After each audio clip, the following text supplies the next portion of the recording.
I'm on day 12 of a 30-day challenge with the LG Optimus G Pro, so just under halfway through the full 30-day challenge, and there are some things that I love about this phone and things that I hate, and I know I say that in almost every video, but really I'm finding new things as I continue along in this 30-day quest. I'm Aaron Baker from PhoneDog.com, and I'm telling you this thing is underrated in comparison to other devices on the market. It's not getting the marketing love that it needs. It's really an awesome smartphone for people on AT&T. That said, it does have its shortcomings, and we're going to continue our discussion about that in this video, and we're going to see how it compares to other industry heavyweights like the Galaxy S4, the Note 2, and the HTC One. Let's take a look in the Day 12 update.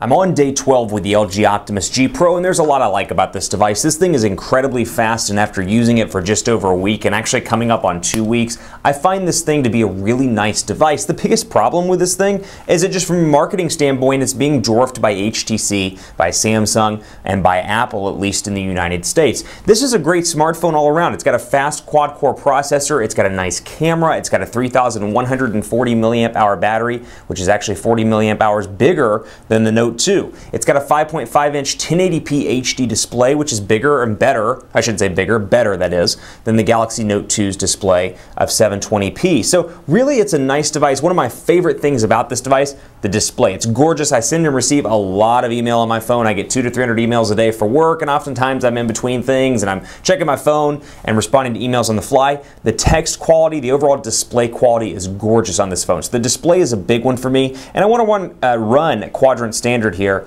as well. So I'll run the full benchmark just so you can see what it's like, but there's no lag on this unit whatsoever. So from a hardware standpoint, this thing beats the Galaxy Note 2. The biggest problem is it's only available on AT&T. So if you're with Sprint, you're with T-Mobile, you're with Verizon, the Galaxy Note 2 is a great option, don't get me wrong, but you can't get this. You can't get the Optimus G Pro unless you're on AT&T or unless you're willing to switch. It's a great unit all around though. I'm surprised with how much I like this device. You know, LG is historically, based on their US launches, they've always internationally kind of kept up with Samsung, but by the time the US version gets here, the Revolution, for example, the Spectrum series, it's always behind what the other OEMs are doing in the US. Not this time around though. This thing came out and it bested the Note 2, and granted the next version of the Note's on its way, I'm sure, at some point in the near future, but this thing is a force to be reckoned with speed-wise. 11,722 on quadrant standard, so it's very fast. I mean, there's no lag whatsoever on this unit. I like the capacitive buttons. I've gotten used to the placement of those with back and menu being reversed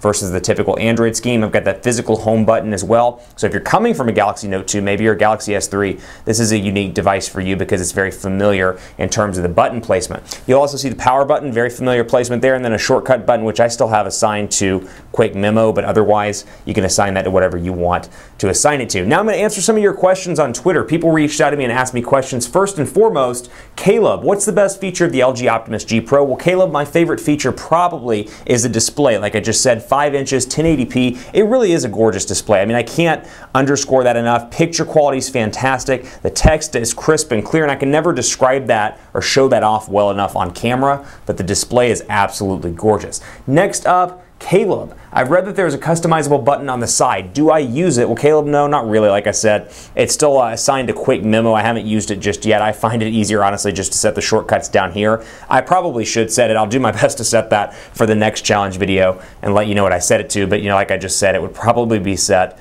to the email, to be totally honest with you. Mark wants to know what features should they add in the G2 to make up for any shortcomings. Well, this is the Optimus G Pro challenge, but I don't really see any shortcomings. The biggest thing they need to do, get this thing on all the carriers in the US, or all the mainstream carriers in the US, and put a marketing effort behind it in the States.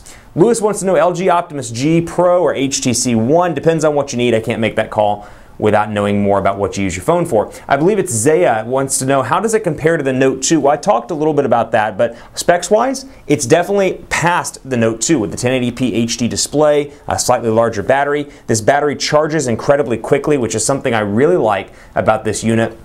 It charges fast and it stays on for some time. So battery life has been fantastic on this unit despite having a 1080p HD display. Really impressed there. And then Samira wants to know, what do you think of the placement of the buttons? Like I said, I've gotten used to them being reversed versus what the traditional Android scheme is. pretty decent to get used to. Guy wants to know, HTC One has boom sound. What does the LG Optimus G Pro have for sound? Well, it doesn't have any sort of catchphrase or any sort of partnership behind it, but what I will say is music sounds decent. I'll play just a sample song. I haven't reloaded any of my music on this just yet. Saving that for a later video. But you can see LG's song play. Let me get...